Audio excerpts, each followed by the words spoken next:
صلی اللہ علیہ وسلم کے نام پر، دین کے نام پر، اسلام کے نام پر دنیا میں مشہور ہو رہے، اس کو لائیے قرآن و حدیث پہ پیش کیجئے۔ اگر قرآن و حدیث اس کا موافقت دے دے، اس کے مطابق فیصلہ دے دے تو اس پہ عمل کر لیجئے، اور اگر رسول اللہ صلی اللہ علیہ وسلم کی سنت کے مطابق وہ چیز ثابت نہ ہو، وہ عقیدہ اللہ کے نبی کا نہ ہو، آپ کے صحابہ کرام کا نہ ہو، قرآن کی آیات میں نہ ہو، رسول اللہ کے فرمان میں نہ ہو، اس کو اٹھائیے، دیوار پہ دے ماریے، وہ بیان کرنے والا کیو ٹی وی والا ہو یا کوئی اور ٹی وی والا۔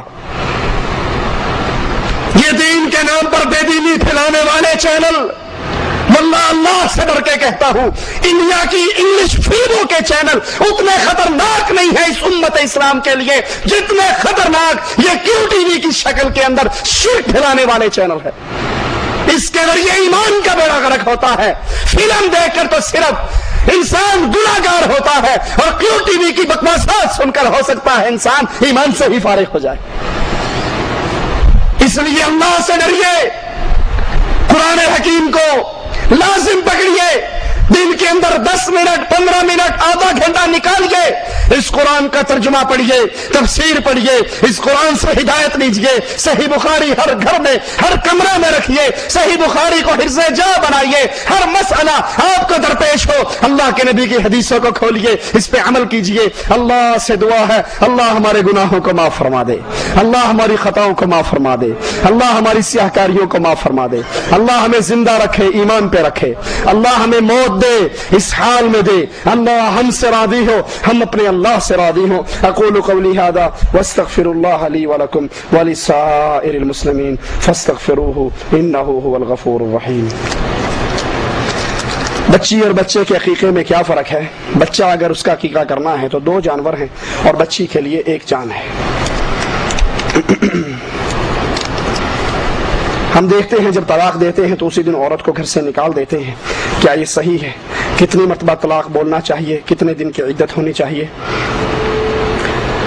طلاق دینے کے بعد عورت کو فوراً گھر سے نہیں نکالنا چاہیے، بلکہ وہ عدت کے دن اپنے خاوند کے گھر کے اندر، اگر پہلی طلاق ہے یا دوسری طلاق ہے تو پھر وہ خاوند کے گھر کے اندر اپنے عدت کے دن گزارے۔ 3 طہر اس میں خاوند کو اجازت ہے شریعت کی طرف سے، وہ چاہے رجوع کر لے، اور اگر وہ رجوع نہیں کرتا تو عدت گزرنے کے بعد ان دونوں کو دوبارہ نکاح کی اسلام اجازت دیتا ہے۔ اور جب طلاق دی جائے، اگر انتہائی مجبوری کی حالات بن جائیں تو صرف 1 دفعہ کہا جائے کہ تجھے طلاق ہے، طلاق طلاق طلاق، 3 پھیر نہ ماریں، اور پھر حلالہ کروانے کے لیے بے غیرت مولویوں کے پاس چکر نہ ماریں۔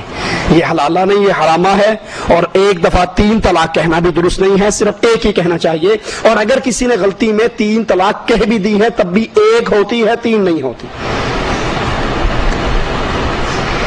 کیا مردے کو دفن کرتے وقت اذان دینی چاہیے؟ رسول اللہ صلی اللہ علیہ وسلم کی کسی حدیث سے ثابت نہیں ہے کہ مردے کو قبر میں اتار کے اذان دینی چاہیے۔ اگر وہ نمازی تھا تو پہلے نمازیں پڑھتا تھا۔ اب جو قبر ہے یہ دارالحساب ہے، یہ دارالعمل نہیں ہے، یہاں تو حساب و کتاب شروع ہو گیا۔ اب آپ کس کو نمازیں پڑھا رہے ہیں اذان دے کے؟ ایک آدمی کہتا ہے اس کے ساتھ ٹونا کیا گیا ہے جبکہ وہ نماز کا پابند بھی ہے، اس کو برے برے خیالات آتے ہیں۔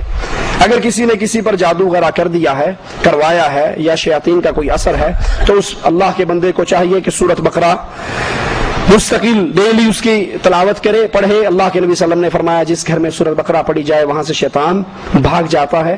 رات کو سونے کے اذکار پڑھیں، صبح اٹھنے کی دعائیں پڑھیں، گھر میں آنے جانے کے اذکار پڑھیں تو شیطان ویسے ہی بھاگ جائے گا۔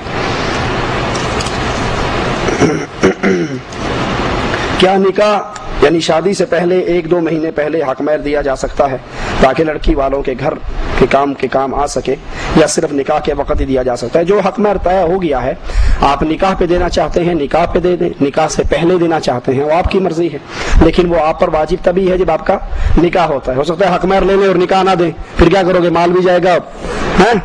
اس لیے جب نکاح ہو اس وقت حق مہر دیں، لیکن اگر آپ سمجھتے ہیں کہ ان کو ضرورت ہے، سامان بنانا ہے یا کوئی اور معاملہ ہے، پہلے بھی دیں تو واللہ عالم، میرے علم میں کوئی حرج نہیں ہے۔ سلام پھیرتے وقت دونوں طرف دیکھنا ہے یا ایک طرف؟ دونوں صورتیں جائز ہیں۔ یہ سوال ہے ٹیلی فون پہ نکاح کے متعلق کہ لوگ ٹیلی فون پہ نکاح کر لیتے ہیں ٹیلی فون پہ نکاح اگر انتہائی مجبوری ہے, آپ کو چھٹی نہیں ملتی, آپ نہیں جا سکتے, اور پھر آپ نے نکاح کے بعد یہاں بلانا ہے, تو وہ بھی ایسی صورت میں کہ جب آپ قبول کرتے ہیں, ایجاب و قبول ہوتا ہے, وہ ایسا جہاز ہو جس پہ آواز بلند ہو اور چند لوگ آپ کے پاس بھی آواز سننے والے اور کچھ ان کے پاس بھی آواز سننے والے, ٹھیک ہے, صرف لڑکی لڑکے کی آپس کی گفتگو نہ ہو, کسی کو پتہ نہیں اس نے کیا کہا اور اس نے کیا کہا ہے. وہ جو گواہ بنیں گے نکاح پر, وہ گواہ تبھی بنیں گے جب آپ کی آواز سنیں گے. تو ایسا معاملہ اگر انتہائی مجبوری کے اندر ہو تو بعض علماء نے اس کی اجازت دی ہے, واللہ اعلم. وطروں میں 2 رکعت کے بعد اتحیات نہ بیٹھنا. رسول اللہ صلی اللہ علیہ وسلم کی حدیث ہے, آپ نے فرمایا جب تم 3 رکعت وطر پڑھو تو مغرب کی مشابہت نہ کرو. مغرب میں 2 رکعت پڑھ کے تشہد بیٹھا جاتا ہے, لیکن وطر جب پڑھو تو اللہ کے نبی نے فرمایا مغرب کی مشابہت نہ کرو, یعنی پہلی رکعت پڑھ کے کھڑے ہو جاؤ, دوسری پڑھ کے کھڑے ہو جاؤ, اور تیسری کے اندر صرف ایک تشہد بیٹھو. جب ایک مرتبہ نماز باجماعت ہو جائے تو اسی جگہ دوبارہ امام جماعت کرا سکتا ہے یا نہیں؟ کچھ لوگ کہتے ہیں کہ جب ایک جگہ نماز باجماعت ہو جائے تو وہاں یا اس جگہ یعنی مصلی پر نہیں کرانی چاہیے. یہ بنائی ہوئی باتیں ہیں, کوئی ایسی بات نہیں ہے. اگر آپ آئے ہیں اور جماعت ہو چکی ہے, اس کو روٹین نہ بنائیں نماز سے تاخیر ہونا, لیکن اگر کبھی تاخیر ہوگی, آپ آ گئے, نماز کا سلام پھر گیا اور آپ کے ساتھ 2-4 ساتھی ہیں, تو آپ کھڑے ہو کے جماعت کرا سکتے ہیں. حدیث میں آپ ایک صحابی آئے اور نماز کا وقت گزر گیا تھا, تو اللہ کے نبی صلی اللہ علیہ وسلم نے فرمایا کون ہے, نماز کا وقت نہیں, نماز ہو چکی تھی, سلام پھر چکا تھا, جماعت ختم ہو گئی تھی. آپ نے فرمایا کون ہے جو اپنے بھائی پر صدقہ کرے, ٹھیک ہے, تو اس مسجد میں جماعت تو ہو چکی تھی, پھر آپ نے دوسری جماعت کا حکم کیوں دیا؟ واللہ اعلم. سبحانک.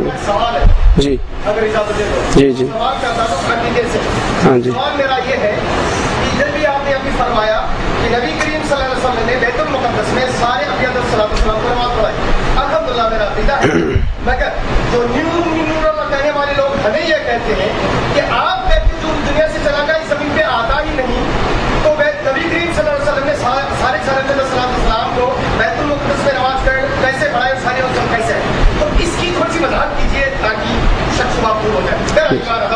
جزاک اللہ خیر. بھائی نے سوال کیا کہ اللہ کے انبیاء سارے بیت المقدس میں اکٹھے ہوئے اور آپ نے وہاں پر سارے انبیاء کو نماز پڑھائی, تو قرآن و حدیث تو یہ کہتا ہے جو مر کے چلا گیا وہ دوبارہ اس دنیا پہ نہیں آتا. تو یہ معجزہ ہے, یہ اللہ کے نبی صلی اللہ علیہ وسلم کا معجزہ ہے, اور معجزہ وہ ہوتا ہے جو عقل میں نہ آئے, جو عام روٹین نہ ہو, جو کام آؤٹ آف روٹین ہو, اس کو معجزہ کہتے ہیں. موسیٰ علیہ السلام نے لاٹھی پھینکی, اب لاٹھی ہے لیکن وہ اژدہا بن گئی. اب یہ بات عام روٹین میں نہیں ہے, ہر بندہ لاٹھی پھینک کے اس کو اژدہا نہیں بنا سکتا, اسی اژدہے کو پکڑا وہ پھر لاٹھی بن گئی. تو تمام انبیاء کا وہاں پر اکٹھا ہونا اور آپ صلی اللہ علیہ وسلم کا نماز پڑھانا یہ معجزہ ہے, اور اللہ کے نبی کو جتنے معجزے دیے گئے اہل سنت والجماعت ان تمام معجزوں پر اپنا ایمان رکھتے ہیں. یہ معجزہ ہے, روٹین کی بات نہیں. آپ جو کہتے ہو کہ ہر جمعرات کو آتے ہیں کھیرے کھا کر جاتے ہیں, یہ تو آپ نے روٹین بنائی ہے, ٹھیک ہے. انبیاء کا معجزہ ہے. عیسیٰ علیہ السلام کو معجزہ دیا, مر جاتا, وہ مردے کو کہتے قم باذن اللہ, اللہ کے حکم سے کھڑا ہو, وہ کھڑا ہو جاتا. یہ انبیاء کے معجزے ہیں. انبیاء کے معجزے اور چیز ہیں اور روٹین کی باتیں اور چیز ہیں. واللہ اعلم.